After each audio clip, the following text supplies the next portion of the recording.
जबलपुर में एक अस्पताल में आग लगी। आग के एक बार फिर से सरकारी विभागों के कामकाज की इसने पोल खोलकर रख दी। जिम्मेदार विभाग एक दूसरे पर आरोप लगाने में लगे रहे, जो कि जिम्मेदारी तय करने की कोई स्पष्टता नहीं दिख रही थी। चिकित्सा विभाग का कहना है कि अब फायर एनओसी और बिल्डिंग सर्टिफिकेट जारी करने की जिम्मेदारी नगर निगम को दे दी गई है। स्वास्थ्य विभाग तो तभी अस्पताल को लाइसेंस देता है जब नगर निगम द्वारा ये प्रमाण पत्र जारी किए जाते हैं। नगर निगम के फायर विभाग का कहना है सरकार के नए दिशा निर्देशों के अनुसार जबलपुर के 153 अस्पतालों में से केवल 24 बड़े अस्पताल, जिनमें 50 या उससे अधिक बिस्तर है, उनका फायर ऑडिट करने का अधिकार अब नगर निगम के पास है। जबलपुर के हॉस्पिटल में जब फिर एक बार आग लगी तो फायर सेफ्टी, फायर एनओसी, इन सब पर चर्चाएं शुरू हो गई। हमारे साथ जबलपुर नगर निगम के फायर अधीक्षक कुशाग्र ठाकुर है।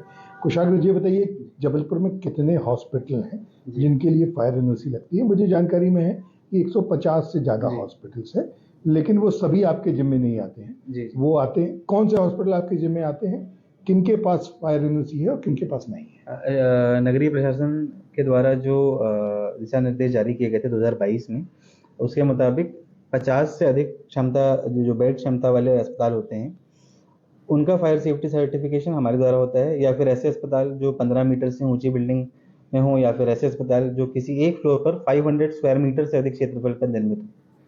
तो जो लगभग 150 अस्पताल जैसे नगर निगम जबलपुर की सीमा अंतर्गत हैं, तो उनमें से 24 ऐसे अस्पताल आते हैं जो इस क्राइटेरिया के अंदर फिट होते हैं। और जैसे कि आपने पूछा, उसमें से 4 ऐसे अस्पताल हैं जिनके पास फायर सेफ्टी सर्टिफिकेट नहीं है।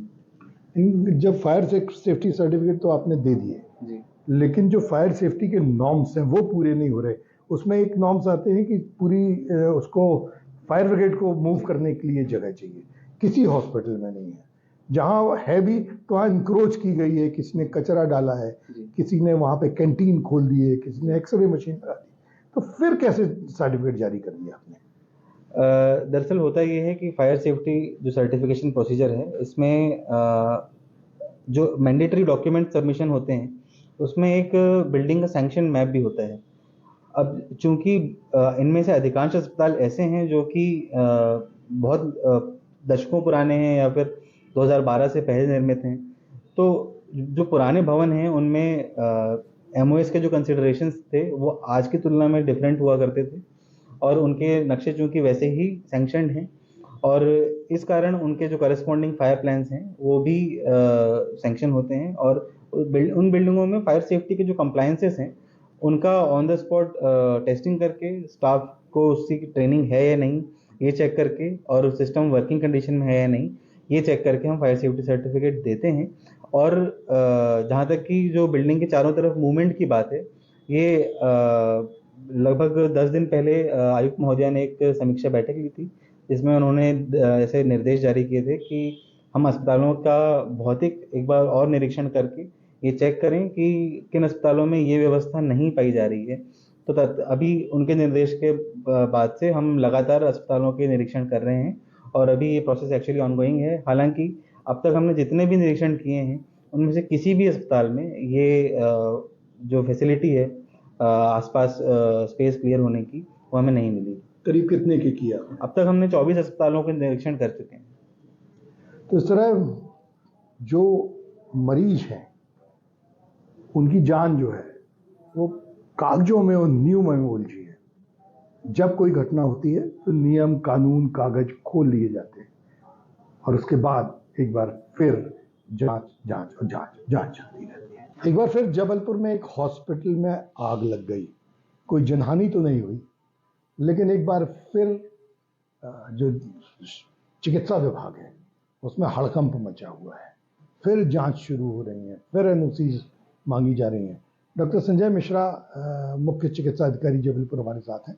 डॉक्टर साहब, ये बताइए कि अब क्या कर रहे हैं? ये तो दूसरी घटना हो गई। देखिए, निश्चित रूप से जो कल रात को घटना हुई थी और उस अस्पताल का पंजीकरण, जैसा मैंने कल भी बताया था कि हम लोगों ने पहले ही निरस्त कर दिया था। निश्चित रूप से ये बहुत ही गंभीर मामले हैं, क्योंकि पहले भी बहुत बड़ी दुर्घटना यहाँ हो चुकी है जिसमें लोगों की मृत्यु भी हुई थी। कल ये बहुत अच्छी बात ये रही कि कोई जनहानि नहीं हुई, क्योंकि टॉप फ्लोर पर आग लगी थी और समय रहते उसको बुझा लिया गया। लेकिन जैसा माननीय कलेक्टर महोदय ने निर्देश दिया है कि अब जो अस्पताल हैं, एक बार पुनः उनके सब स्तरों पे हम जांच कराएं कि ये अस्पताल किस तरह से कार्य कर रहे हैं। जैसे भवन से संबंधित है, अग्नि से संबंधित है, पॉल्यूशन से संबंधित है, और जो वहाँ स्टाफ काम कर रहा है। तो इस आधार पे जो निर्देश प्राप्त हुए हैं, हम टीम गठित करके अब पुनः अस्पतालों के इंस्पेक्शन या निरीक्षण करवाएंगे, और यदि कहीं पे कोई कमी पाई जाएगी इन अलग अलग मापदंडों में तो उस अनुसार कार्यवाही करेंगे।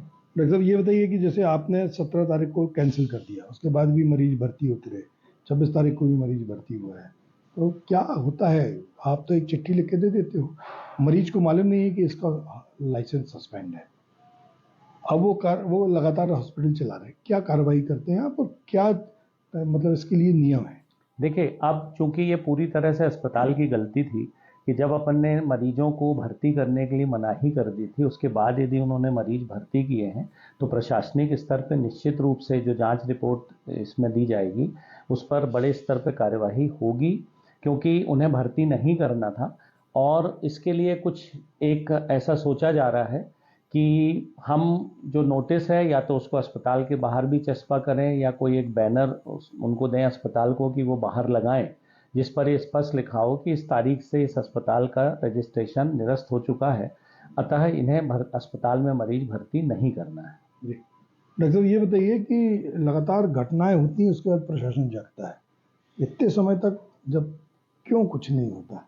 देखिए, अस्पताल जब पंजीकरण के लिए अपनी एप्लीकेशन देते हैं तो उसके लिए कुछ 9 या 10 महत्वपूर्ण कागजात होते हैं जो उन्हें देना रहता है। उसमें से एक महत्वपूर्ण होता है अग्निशमन के लिए।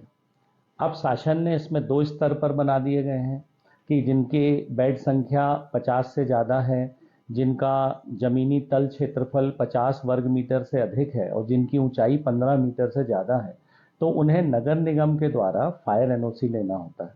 लेकिन इससे कम माप वाले अस्पतालों को शासन के द्वारा पंजीकृत जो फायर सेफ्टी इंजीनियर हैं, फायर इंजीनियर से उनको सर्टिफिकेट लेना पड़ता है। तो ये सर्टिफिकेट लेना थोड़ा आसान हो गया है। और फायर इंजीनियर कितना परीक्षण करते हैं, ये बहुत महत्वपूर्ण विषय है कि उन्हें बहुत अच्छे से देखना चाहिए, क्योंकि अग्नि दुर्घटना से लोगों की जान जाती है। नगर निगम भी अच्छे से परीक्षण करता है और मापदंड देखता है, लेकिन फायर इंजीनियर्स के लिए बहुत महत्वपूर्ण है कि वो अच्छे से जांच करने के बाद, क्योंकि इस केस में भी यही हुआ कि फायर इंजीनियर ने सर्टिफिकेट दिया, फिर उसने कैंसिल कर दिया। तो ये कैंसिल क्यों किया, ये भी एक प्रश्न है कि यदि उन्होंने जिस आधार पे यदि ये निरस्त किया है, तो लाइसेंस ये सर्टिफिकेट देते समय क्या वो कमी वहाँ नहीं थी, ये कमी बाद में विकसित कर ली गई या विकसित हो गई? तो निश्चित रूप से फायर इंजीनियर का रोल बड़ा महत्वपूर्ण है इसमें। तो इस तरह अलग अलग विभागों के अलग अलग रोल हैं, जैसा डॉक्टर साहब बता रहे हैं, लेकिन ऐसा लगता है कि जबलपुर में सारे नियम ताक पर रखे जाते हैं और लाइसेंस जारी कर दिए जाते हैं। वीरेंद्र शर्मा के साथ संजीव चौधरी, NDTV।